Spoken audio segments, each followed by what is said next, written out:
Do not think I have come to abolish the Torah or the prophets. So Messiah has just told you what not to think. Do not think this. Somebody out there is about to think it. I know it's somebody out there is about to think, even though he's told you not to think this, someone's out there is going to think in a few seconds that he came to abolish the Torah because of the cross, you see. And he repeats himself here because he knows that someone is already going to think this, because this is the history of Judah and Israel, not just Christianity. I have not come to abolish them, but to fulfill them. And see, someone says, he came to fulfill it. That means he did away with it. Well, to quote from The Princess Bride, you keep using the word. I do not think it means what you think it means. Obviously here, you cannot say that fulfilling the Torah is doing away with it or abolishing it, because he has just told you not to define it that way. But let's keep reading.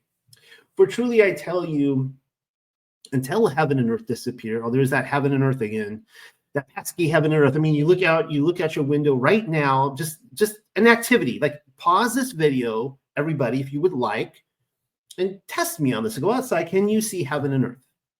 Are they still there? And again, if you say, well, no, there's no temple in Jerusalem. Well, then I would ask you to go look in the mirror. Just if you can't get a telescope and look to Israel to see if there's a temple, just go look in the mirror and tell me if you see a temple staring back at you. Just let's do that. All right. Not the smallest letter, not the least stroke of a pen will by any means disappear from the Torah until everything is accomplished. Everything. Has everything been accomplished yet? No, it hasn't. I mean, here's the thing, guys. Again, if someone's going to cherry pick and they'd be like, but no, I read the Bible and he said it is finished on the cross. Yeah, okay. So actually I might I think for like a follow-up on this, I might do like a whole thing on just the apostles, how they just taught that the Torah abides. But the thing is that we actually have, like on the menorah, these feasts, these cyclical feasts that happen. They have actually not all been fulfilled. And so we have some major problems if we say that the Torah was done away with either at John the Baptist or the cross, or people come up with their different doctrines. We have some huge problems because there were actually many prophecies in the Bible that needed to come to pass, even from a preterist perspective. There are still things, guys, that have not been fulfilled because now we have promises that never came to fruition. Therefore, anyone who sets aside, anyone who sets aside one of the least of these commands. So go through the Torah and find not just the ones you don't like, but just go find the least of the commands, the very least, and teaches others accordingly, will be called least in the kingdom of heaven. Don't do that. Like, don't teach other people to break it, guys. Don't do it. Because he's just told you right there what the standard is. If you want to be the lead, if you want to play Russian roulette with your soul, I say this a lot, like just put a gun up to your head, play Russian roulette with your eternity, fine. That's your life, it's not mine. I'm telling you not to do it. But assuming you make it into the kingdom, he's telling you will be the least, the very least. You will be polishing the shoes of the person polishing the shoes of the person polishing the shoes of the person polishing the shoes. You see what I'm saying? You're going to be the least. Don't do that. But whoever practices and teaches these commands will be called great in the kingdom of heaven. We have, huge preterist problems here. If he's nowhere in here does Messiah say, because you go to like Got Questions and stuff like that, they're like, oh well, he was just speaking to the people of his audience while the Torah was still in effect, and it ceased to be in effect at the resurrection. It's like, that's the dumbest. It's like why do we even have the Bible then at this point? I mean, these are instructions these are ongoing instructions for everyone who picks up the Bible, not just for that generation. It's for us as well. He is speaking to us. For I tell you that unless your righteousness surpass that of the Pharisees and the teachers of the Torah, you will certainly not enter the kingdom of heaven. What does he mean by that? The Pharisees had already done away with the Torah.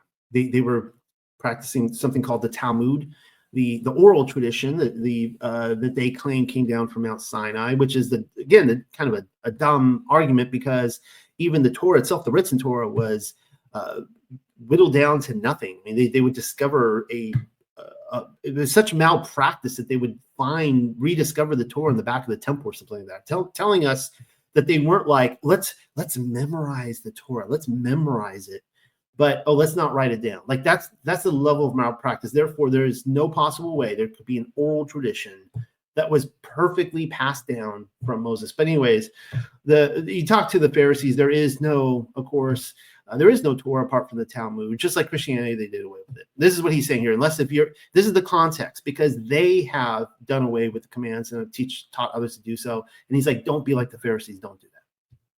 Okay. The Pharisees were not criticized for being too zealous. They were not criticized for taking it seriously, the Torah. Hey, Polyhart here. Was calling my dad this morning, wishing him a Happy New Year, and he said, hey, Happy New Year back, son. And he was listening to Alexander Scornby read the book of Ezekiel on audiobook, and I was like, that's awesome. I love listening to good translations, but the thing is, with a lot of times when I go to research biblical translations, I want to look up a passage, I want to see what the original Hebrew says, and I want to see what the real meaning is behind it, and I can't find a lot of good translations out there. I go to BibleHub.com, BibleHub.com, BibleHub.com, and I go there and I'll look at each word and find out what the best solution is to this verse. If I want to try to look at something in the context of something else, really interesting stuff.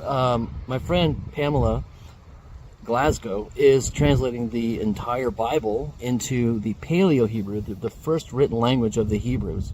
It was Paleo. It was like a pictorial language. It's not only spelt and built, it's a unique pictorial language, kind of like the Chinese or Japanese or Korean is a pictorial language, as well as a said language and a spelt language. When you add a different thing to the end, it creates the entire idea from the beginning, makes it a new idea. So Paleo-Hebrew, really impactful, and we are raising money for her to do that for a full-time job / business / career / ministry.